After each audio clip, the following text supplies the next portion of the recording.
The S Club 7 was formed as a sibling group to the Spice Girls. Although never exactly replicating the impact of Spice Mania, they were a popular group within their own right. In recent history, their fun bubblegum pop music has taken a backseat to controversy, financial issues, and even tragedy. They have a story that is much darker and complicated than their image would let on. Simon Fuller is the mastermind behind S Club 7. The S in S Club 7 quite literally stands for his name. He employed much of the same team and used the same tactics he had utilized on the Spice Girls to extend the group further.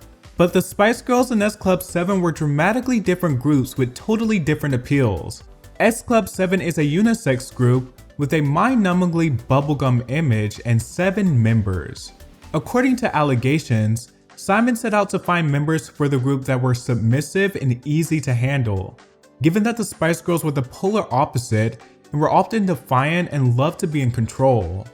Simon allegedly wanted a manufactured group that he could easily control, and after holding auditions and carefully selecting members, he got one. According to members, they got along pretty well at the beginning. Obviously, 7 different personalities, especially young personalities, would eventually cause for some type of tension. The original lineup was made up of Paul Cattermole, John Lee, Joe Amira, Hannah Spirit, Rachel Stevens, Tina Barrett, and Bradley McIntosh. The group was propelled to the spotlight at the hands of a show in the late 90s and early 2000s, before this format would ultimately become a blueprint for young Disney and Nickelodeon stars for generations to come. It seemed that Simon wanted to make the group bona fide multimedia personalities, and it worked. They used the same team that wrote the Spice Girls movie for the show. The show was titled Miami 7, and it showed the group as struggling artists in Miami, working through customs they weren't used to. In the show, they ultimately performed songs from their real-life debut album, so it was a form of cross-promotion. Think shows and movies like Big Time Rush and the Cheetah Girls, before they became a thing. Miami 7 used a similar method. Their 1999 album, released at the height of the teen pop wave, was a success, although far more profitable in Europe. They had hits like the Jackson 5 inspired song Bring It All Back, the self-referential song S Club Party, think Backstreet's Back, and 2 in a Million. Their music, at least when they first began, put this sugar in sweetness. There was absolutely no edge to them. Even more than teens, their music felt much more pre-adolescence. Their second album, 7, released in 2000, was as equally successful as their first, and featured their big American breakthrough, Never Had a Dream Come True, making its way to the number 10 position in the States, perfectly capitalizing on the big power ballad trend. Their 2001 album, Sunshine, was where things began to unravel for the group. Although they still had hits, some that were much cooler than their previous hits, such as the techno-Latin Don't Stop Movin', the group had extremely hectic schedules that involved promos, shows, and ultimately touring. Not to mention the group had its own spin-off, which were then known as S Club Juniors, put together in a similar manner as the original group. Paul Cattermole eventually decided to leave the group after this album cycle, citing the group's smothering management as a prime reason. The group also wasn't satisfied with some of the direction of their later singles, because they wanted to establish a more mature image. Paul and fellow band member Hannah were also involved in a relationship that would last for about 5 years, even extending after Paul's departure. After Paul left the group's name was changed to S Club.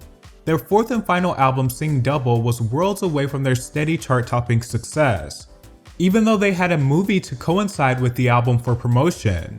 Things took an even further turn once Joe O'Mara decided to step back from the group due to her painful back condition, and slowly the bubblegum group at their prime began to fade. The group consistently denied that they were splitting up until the very end. Until eventually they did. In 2003, they confirmed their breakup, and it wasn't exactly smooth sailing after the members decided to leave the group behind. That same year, reports of the group allegedly being underpaid hit the media. On top of their hectic schedule, it was reported they also had to do things like laundry and make their own food while traveling. While the group had ranked in tens of millions of dollars, They were allegedly only receiving slightly north of £100,000 each. Paul had hopes of reigniting his heavy metal group Skua after he left S Club 7, but the group never landed a record deal, and the crowd numbers were abysmal. It wasn't all bad though. Rachel Stevens arguably had the most prolific solo music career breakthrough of the group. She signed a $1.5 million deal with Polydor Records and Simon Fuller. Her debut album Funky Dory was a modest success, and her signature hit Sweet Dreams My LAX landed her at the top of the charts. Jo O'Mara joined Celebrity Big Brother in 2007, which could have been an opportunity to relaunch her career. Instead, she landed herself in hot water after being accused of being racist to Indian contestant Shilpa Shetty. O'Mara in particular claiming that Indians were sick all the time and thin because they didn't know how to cook properly. The backlash was swift and immense, with many sponsors pulling out of the show and canceling sponsorships with Big Brother contestants. O'Mara ultimately blamed it all on editing and claimed that she's not racist. Bradley McIntosh attempted to upstart her solo career shortly after the group disbanded, but ultimately did not succeed. He turned to reality TV, taking part in an MTV show that focused on members of disbanded boy bands. In 2008, S Club 7 was rebooted with just 3 to embark on reunion shows. Paul, Jo, and Bradley named themselves S Club 3 and mainly performed at universities and nightclubs. Eventually in 2014, Paul filed for bankruptcy. In 2018, he auctioned off both of his Brit Awards on eBay to help pay bills. Things were so bad that during his appearance on Loose Women, he didn't have any clothes to wear, so the producers had to give him a shirt so he could do the interview. S Club 7 were allegedly considered contract employees according to several of the members. So basically what that means is that they were not considered members of the group according to the contract. They were just considered employees of Simon, so majority of the money allegedly went to Simon. Paul was outspoken and claimed that Simon was the only one to sign the record deal, not the group members. In 2023, Hannah also came out and spoke about their wages and said that S Club 7 members were not millionaires and that she was homeless. They eventually announced a reunion tour that had all 7 members on board, and it was said to be their biggest reunion yet, in celebration of 25 years in the industry. Tragically, Paul Cattermole passed away shortly after the reunion was announced. An abundance of tributes poured in, and Paul received various tributes, including one from Simon Fuller. Hannah did not take Paul's death well. He was ultimately her first love. The group released a public statement addressing Paul's death, as well as Hannah's departure. The Mirror reports she was inconsolable in the aftermath of Cattermole's death, and she decided to drop out of the tour. The group has continued on as a quintet though. Despite what they've been through, they plan on celebrating their time in the industry.